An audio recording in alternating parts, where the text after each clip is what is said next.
તો Ahmedabad plane crash દુર્ઘટનામાં ગુજરાતના પૂર્વ મુખ્યમંત્રી વિજય રૂપાણીનું પણ નિધન થયું છે। ત્યારે ન્યૂઝ 18 ગુજરાતીની ટીમ બોઈંગ 787ના મેન્યુફેક્ચરિંગ બોઈંગ 737 બસોમાં પહોંચી હતી। કેપ્ટન ઉમંગ જાની સાથે વિવિધ મુદ્દે ચર્ચા કરી। 8 એપ્રિલ 2025ના રોજ રાજ્યના પૂર્વ મુખ્યમંત્રી વિજય રૂપાણીએ પણ બોઈંગ 737 અને બસોની મુલાકાત લીધી હતી।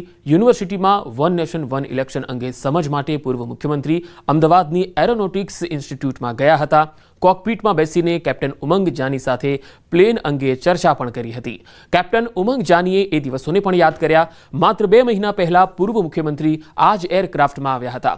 વિજય રૂપાણીએ એરોનોટિક્સનું શીખતા વિદ્યાર્થીઓ સાથે ફોટો પણ પડાવ્યા હતા।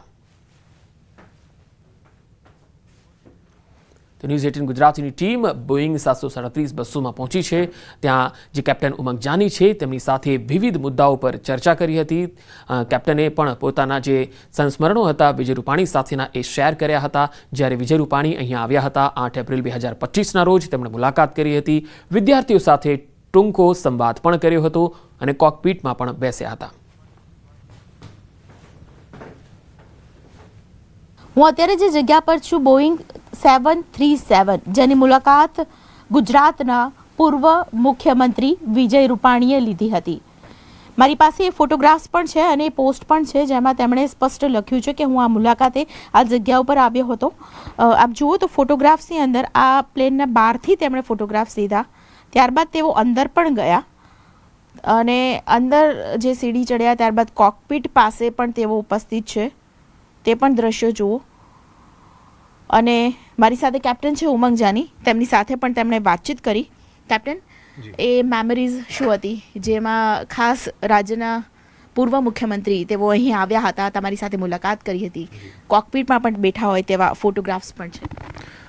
હા, 8મી એપ્રિલના દિવસે એમણે અહીંયા ઇન્ડસ યુનિવર્સિટી કેમ્પસમાં અને સાથે સાથે વેસ્ટર્ન ઇન્ડિયા ઇન્સ્ટિટ્યૂટ ઓફ એરોનોટિક્સમાં એમણે મુલાકાત લીધેલી અને વન નેશન વન ઇલેક્શન ઉપર એમણે બહુ સરસ વક્તવ્ય આપેલું અને અમારા વિદ્યાર્થીઓને મોટિવેટ પણ કરેલા। જે આપણે વિમાનમાં ઊભા છીએ એ વિમાનની પણ એમણે ખાસ મુલાકાત લીધેલી કે જે વિમાન અમે વિદ્યાર્થીઓના એજ્યુકેશનલ પર્પઝ માટે ટેકનિકલ એજ્યુકેશન માટે અહીંયા રાખેલું છે।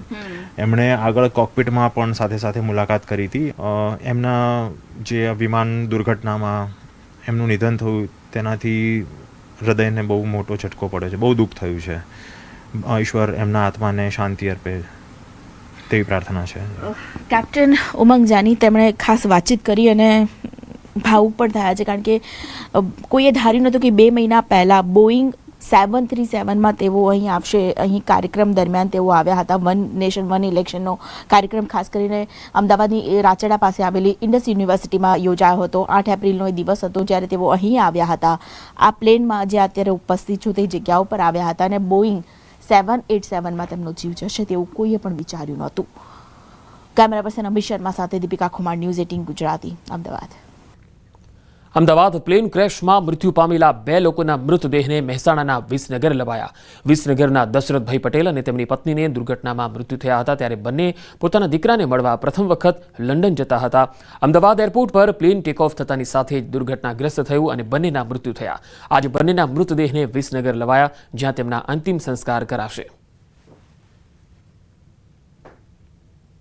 અમદાવાદ પ્લેન દુર્ઘટનામાં વિસનગરના 5 જેટલા જે લોકો હોય છે તેમના અવસાન નીપજ્યા હતા। ત્યારે દશરથભાઈ પટેલ અને ડાહી ગૌરીબેન પટેલનું પણ આ દુર્ઘટનામાં અવસાન થતાં તેમના પરિવાર સાથે તેમના જે ડીએનએ હોય છે તે મેચ થતાં તેમના પરિવારને આ તેમના મુદ્દે આજે સોંપવામાં આવતા હાલમાં જે ફતેપુરા દરવાજા હોય છે છેલ્લી લાઈન હોય છે ત્યાં ખાતે તેમના જે મુદ્દે હોય છે તે લાવવામાં આવ્યા હતા અને મોટી સંખ્યામાં જે તેમના પરિવારજનો હોય છે અંતિમ ક્રિયામાં જોડાયા હતા। હાલમાં જે પરિવાર હોય છે એ પણ હિપકે ચડ્યો હતો।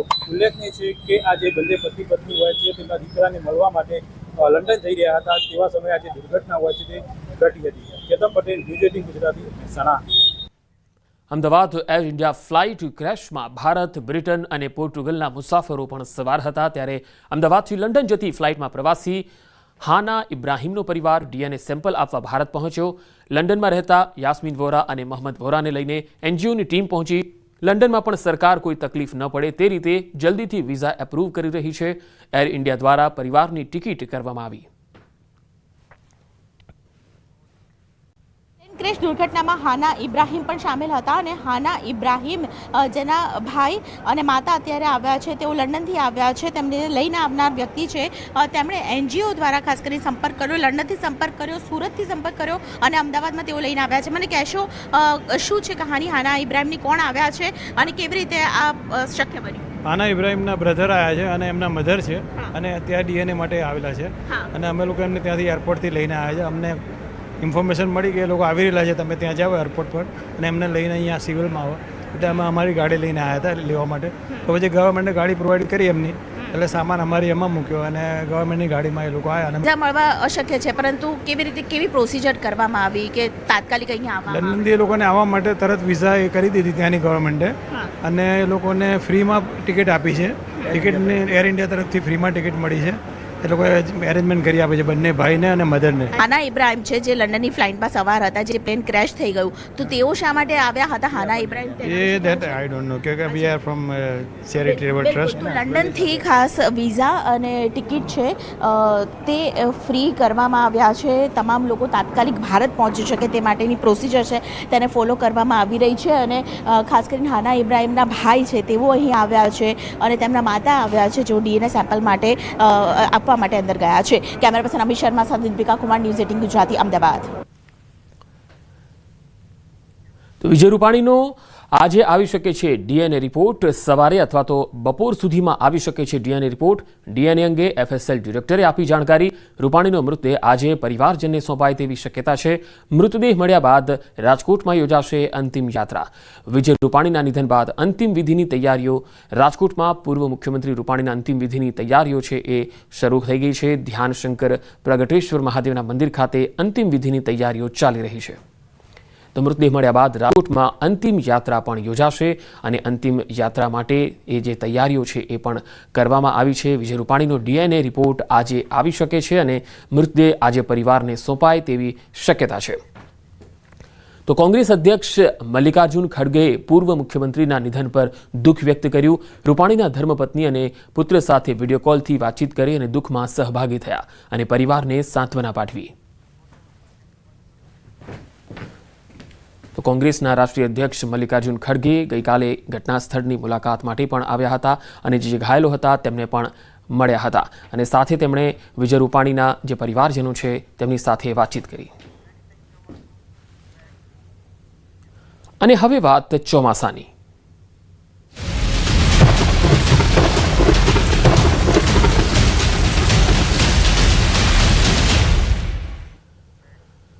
ગુજરાતમાં વરસાદ ધબધબાટી બોલાવશે. સવારે 10 વાગ્યા સુધીમાં વરસાદનું એલર્ટ અપાયું છે, જેમાં 22 જિલ્લામાં વરસાદનું એલર્ટ છે.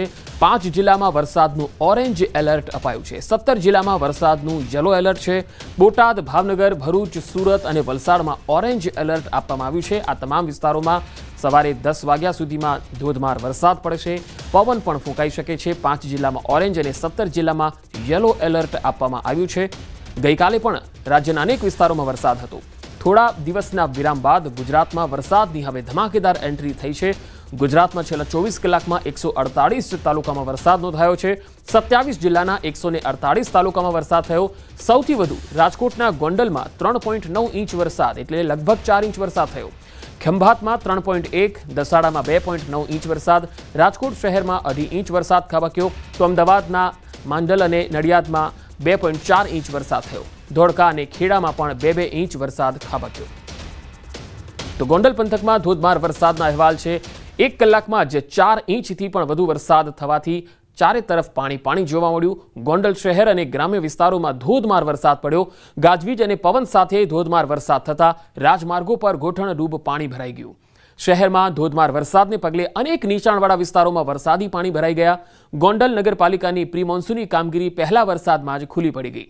ધોધમાર વરસાદને પગલે ગોંડલ રાજકોટ હાઈવે પર રસ્તાના કામોમાં અનેક જગ્યાએ પાણી ભરાતા વાહન ચાલકો પરેશાન થયા. ગ્રામીણ વિસ્તારોમાં વાવણીલાયક વરસાદને લઈ ખેતરો પાણી થઈ ગયા. શહેરના આશાપુરા, લાલપુલ, ઉમવાડા, ખોડિયારનગર અંડરબ્રિજ નીચે વરસાદી પાણી ભરાઈ ગયા.